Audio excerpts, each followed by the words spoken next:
alamin natin ang pinakabagong update sa pangangampanya ng mga tumatakbong senador ngayong nalalapit na eleksyon. Narito si Carlo de la Peña para sa buong detalye.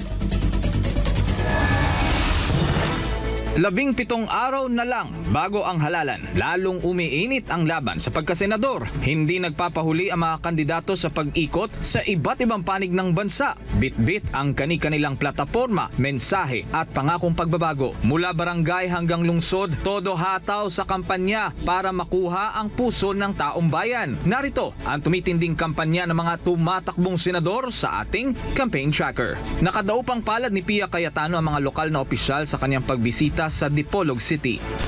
Sa lalawigan ng Rizal, nag-ikot at nangampanya kamakailan si Bam Aquino. Pinasalamatan siya ni Governor Gwen Garcia sa kanyang pagbisita sa Cebu Provincial Capital kung saan napag-usapan nila ang mga programa at inisyatibang ipinatutupad sa nasabing lugar. Dinaluhan ni Amy Marcos ang naging pagtitipon ng mga lokal na kandidato sa Maynila sa pangunguna ni Isko Moreno kasama si Vice President Sara Duterte. Ngayong araw naman ay nakapanayam siya sa isang radio station sa Kawayan, Isabela. Sa Novaliches, Quezon City, nakipagkamayan at nakausap ni Marval Buena ang ilan sa mga vendor doon. Nagpasalamat naman si Gringo Honasan sa Lerap Riders Philippines sa pagbibigay sa kanya ng pagkakataon na maging honorary member ng kanilang grupo. Nag-motorcade sa kanyang baluarte sa Cavite si Bong Revilla Jr.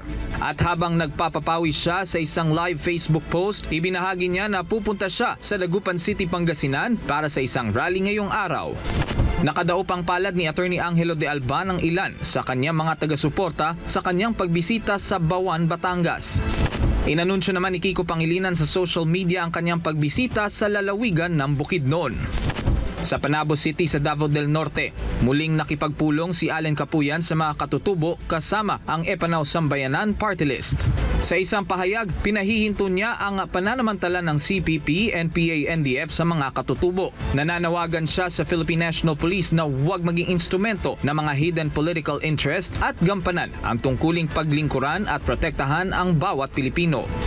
At sa Iloilo City, kasalukuyang ginaganap ang Grand Rally ng PDP laban senatorial candidates. Bago naman ang nasabing pagtitipon ay nag-live muna sa social media ang ilan sa Duterte senatorial candidates tulad ni na Attorney Jimmy Bondoc at Attorney JV Hinlo sa isinagawang motorcade sa Iloilo. At yan ang pinakahuling update sa nagpapatuloy na campaign period para sa darating na halalan sa Mayo. Patuloy nating bantayan ang bawat galaw, plataporma at paninindigan ng mga kandidato para mas maging matalino at mapanuri tayo sa pagpili ng ating susunod na mga senador. Para sa mas marami pang updates, manatiling nakatutok dito lamang sa SMNI News. Para sa Diyos at sa Pilipinas nating mahal, Carlo de la Peña, SMNI News.